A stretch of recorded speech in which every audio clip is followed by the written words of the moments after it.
Chapter 2. Brothers and Rivals. Adam Trask was born on a farm near a little town in Connecticut in 1862, 6 months after his father Cyrus joined the army. It was the time of the American Civil War. Cyrus Trask enjoyed his short training period and the drinking and gambling and women that were part of army life. Then he marched south with the Connecticut soldiers. He first saw the enemy at 8 o'clock on a spring morning. At 8:30, a bullet tore through his right leg, and an army doctor cut the leg off below the knee. It was painful, but he recovered quickly and returned home 6 weeks after Adam's birth with a wooden leg that he'd made himself. He also brought back a disease that a woman had given him in the army camp. When his wife caught this disease, she asked herself why. She believed that it was the result of some forbidden dreams she had had during her husband's absence.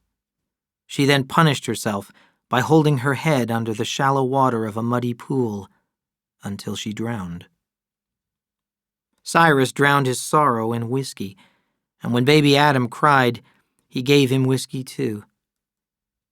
After 3 days, Cyrus bought a goat, and the baby drank its milk.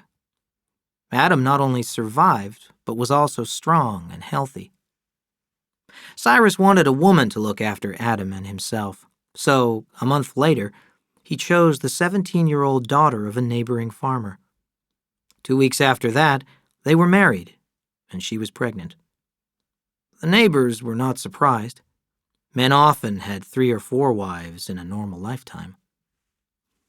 Alice Trask had many good qualities. She kept the house clean and she never complained. She never spoke unless someone spoke to her. She never gave an opinion, and when a man talked, she listened. For Cyrus, these were Alice's finest assets. These qualities helped him as he ran the farm and made up stories about his life as a soldier. The first person he told about his time in the army was Alice. As she listened quietly, his war experiences grew.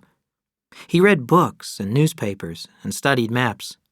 Soon he knew the names of the battles and the officers who led them. Alice and the 2 little boys sat silently and respectfully as he talked about the fighting he had seen. At first, he knew he was lying, but soon he began to believe that he had been there.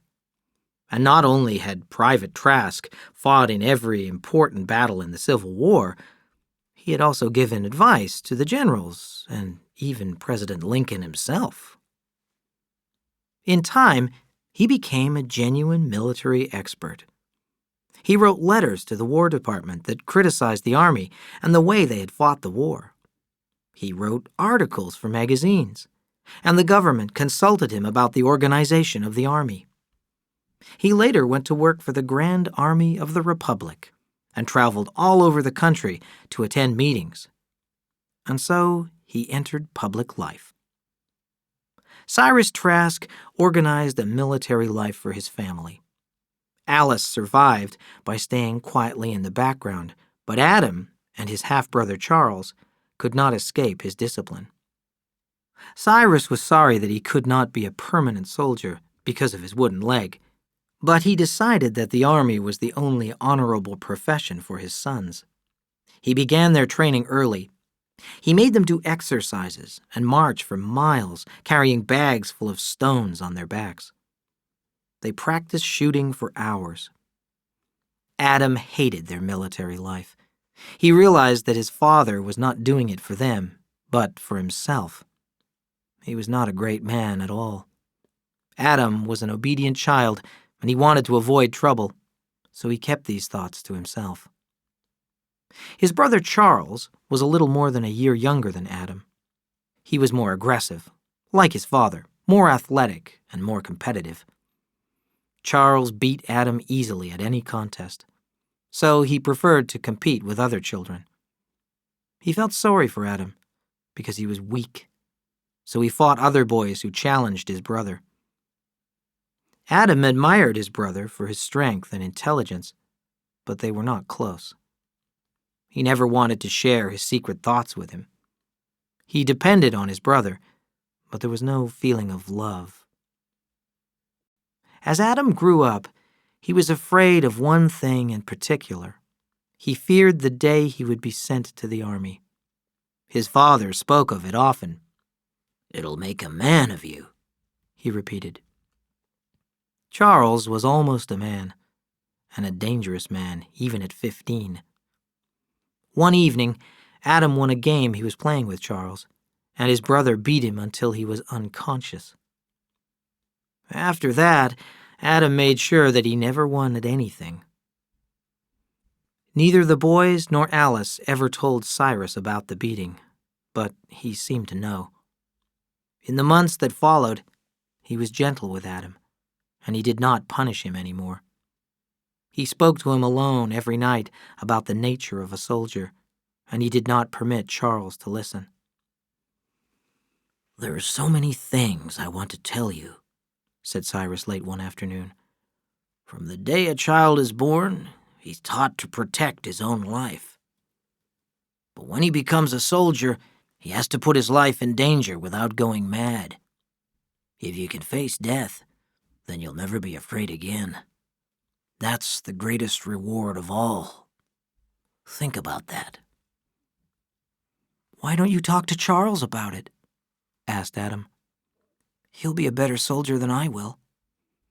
"Charles won't be going into the army," replied Cyrus. "He doesn't need to. Charles isn't afraid of anything, so he could never learn anything about courage, and the army would release things in him that should be controlled." Adam complained. "You never punished him. You let him live his own life. You praised him. You didn't hate him. And now you let him stay out of the army." He stopped, frightened of his father's anger. His father did not reply. He walked to the kitchen door and stopped. "You want to know why, don't you?"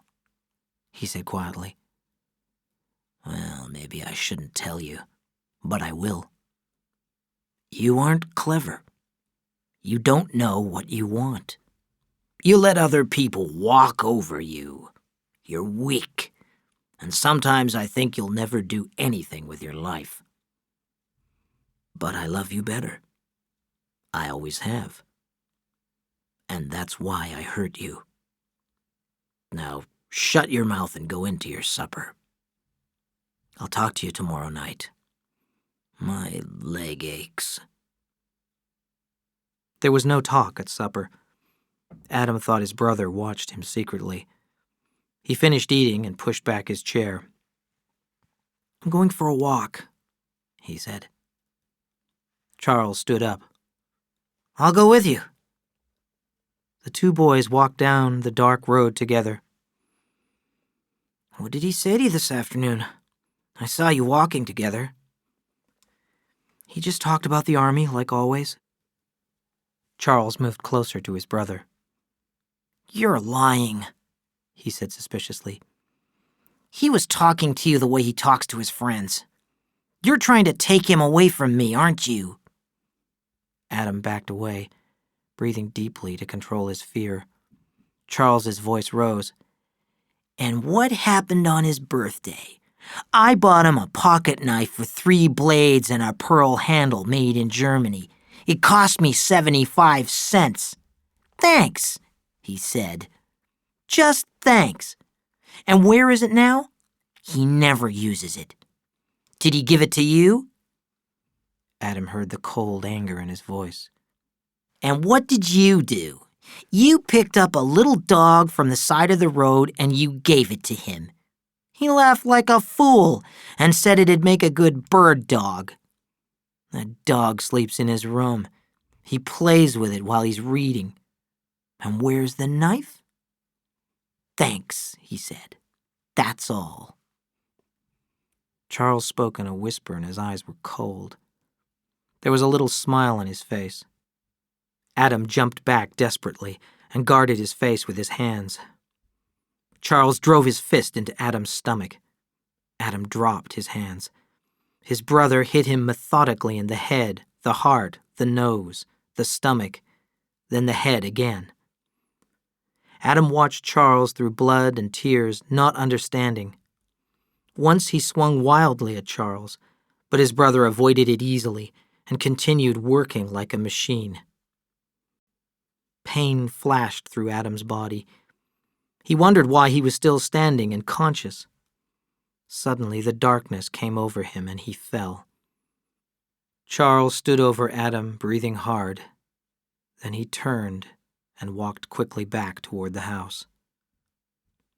As consciousness came back quick and frightening to Adam, he heard rapid footsteps on the road. He pushed himself onto his knees, crawled through the long grass at the side of the road, then slid into the wet ditch. The footsteps came close, then stopped. Charles lit a match and looked through the darkness. In his right hand shone a long knife. He moved on and struck another match, and then another. Finally, he gave up and went away. He threw the knife far into a field. Adam crawled out of the water and stood up. He walked slowly back to the house, almost fainting. He stood in the doorway. Cyrus looked at his bloody face in surprise. "Why did he do it?" he asked. "I don't know," said Adam. His father stood up angrily. He grabbed Adam by the arm and squeezed it hard. "Tell me, and don't lie to me." Adam searched for the answer through his pain. "He thinks you don't love him." Cyrus picked up his shotgun from its place in the corner of the kitchen and checked that it was loaded. "Alice, help Adam to bed," he said quietly, and went out the door. Charles spent some time laughing and drinking with his friends in the hotel in town. Then they moved on. But he heard about the shotgun, so he hid for 2 weeks before returning home. Adam stayed in bed for 4 days. On the 3rd day, his father showed his power with the military. He did this for his own pride and as a reward for Adam. An army captain and 2 sergeants in blue dress uniforms came to the house. 2 privates waited outside with the horses. Cyrus watched with tears in his eyes as Adam was enlisted in the army.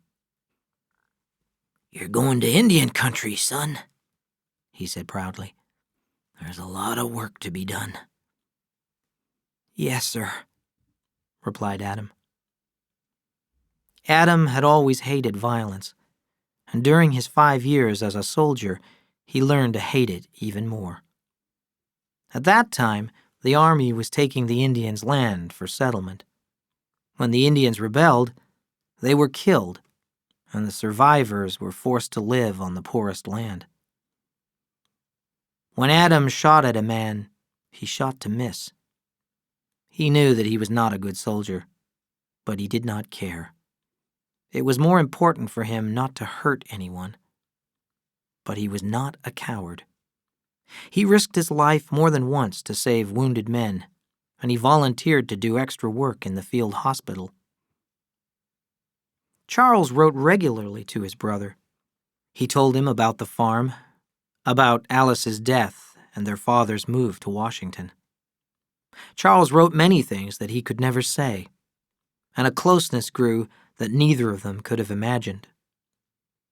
Adam kept one letter because he did not understand it. Charles gave all the news, then the handwriting changed. "I want to talk about something. Why didn't our father use that knife? It was a good knife, and he needed one. If he'd even kept it in his pocket, I wouldn't have gone after you. But I had to. I've never thought like this before. Now I feel like something's not finished. I should be there, and you should be here." The letter was unsigned. Maybe Charles had not intended to send it. Adam shivered every time he read it, but he did not know why.